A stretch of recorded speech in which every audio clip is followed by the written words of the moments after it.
दोस्तों, अर्तुगरुल गाजी की मौत के बारे में जानने से पहले आप सबको सबसे पहले ये जान लेना ज़रूरी है कि जो शख्स भी अल्लाह ताला की राह में जिहाद करता है यानी जंग करता है, उसके सिर्फ दो ही अंजाम होते हैं। या तो अल्लाह की राह में जिहाद करने वाला शहीद हो सकता है या फिर गाजी हो सकता है। क्योंकि जो भी अल्लाह की राह में जंग करते करते अपनी जान गंवा देता है, काफिरों के हाथों से कत्ल हो जाता है, उसे हम शहीद कहते हैं। और जो शख्स जंग करते करते अल्लाह की राह में कुर्बान नहीं होता है यानी उसका कत्ल नहीं होता है, यानी वो फतह हासिल करता है और जीत जाता है, उसे हम गाजी कहते हैं। और जाहिर है अर्तुगरुल के आगे गाजी लगाया जाता है। तो इससे ये बात तो क्लियर होती है कि अर्तुगरुल गाजी की जंग में शहीद नहीं हुए थे, बल्कि वो गाजी थे। अब सवाल ये है कि वो किसी जंग में शहीद नहीं हुए थे और उनका कत्ल किसी ने भी नहीं किया था, तो फिर उनकी मौत कैसे हुई थी।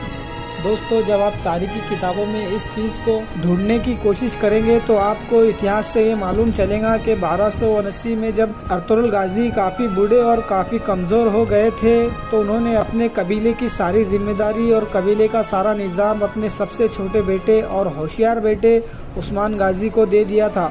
लिहाजा अर्तुगरुल गाजी की वफ़ात से पहले ही अर्तुगरुल गाजी ने उस्मान को अपना खलीफा यानी सरदार बना दिया था। और फिर उस्मान गाजी के सरदार बनने के सिर्फ और सिर्फ 2 साल के बाद अर्तुगरुल गाजी की 1281 में वफ़ात हो गई थी। अर्तुगरुल गाजी की वफ़ात एक आम वफ़ात थी, यानी उनकी मौत एक आम बीमारी के ज़रिए से हुई थी, जिस तरह बूढ़े लोगों की मौत होती है। लिहाजा उनके बारे में तारीख में कहीं भी ऐसी कोई चीज़ नहीं मिलती है कि उन्हें शहीद किया गया था, उन्हें कोई तरह से कत्ल किया गया था, बल्कि उनको अल्लाह की तरफ से एक लंबी यानी दराज उम्र अता हुई थी और काफ़ी लंबी ज़िंदगी गुजारने के बाद उन्होंने एक आम और मामूली वफ़ात पाई थी। लिहाजा ये बात क्लियर होती है कि उनकी वफ़ात वैसे ही होती है कि एक आम तौर पर एक उम्र दराज शख्स की होती है।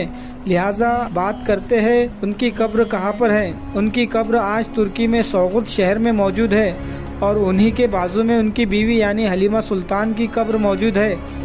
और आपकी नॉलेज के लिए आपको ये भी बताते चले कि अर्तुगरुल गाजी की बीवी यानी हलीमा सुल्तान की वफ़ात अर्तुगरुल गाजी के वफ़ात के तकरीबन 1 साल के बाद हुई थी। लेकिन अर्तुगरुल गाजी के सीरियल में दिखाया गया है कि हलीमा सुल्तान की वफ़ात पहले हो जाती है और अर्तुगरुल गाजी की वफ़ात बाद में हो जाती है। हालांकि ये एक झूठ था। सच्चाई ये है कि अर्तुगरुल गाजी की वफ़ात पहले हुई थी और उनकी बीवी हलीमा सुल्तान की वफ़ात 1 से 1.5 साल के बाद हुई थी। लिहाजा आज की वीडियो का यहीं पर इख्तिताम करते हैं। वीडियो पसंद आने की सूरत में वीडियो को लाइक करें और अपने दोस्तों के साथ ज़रूर शेयर करें।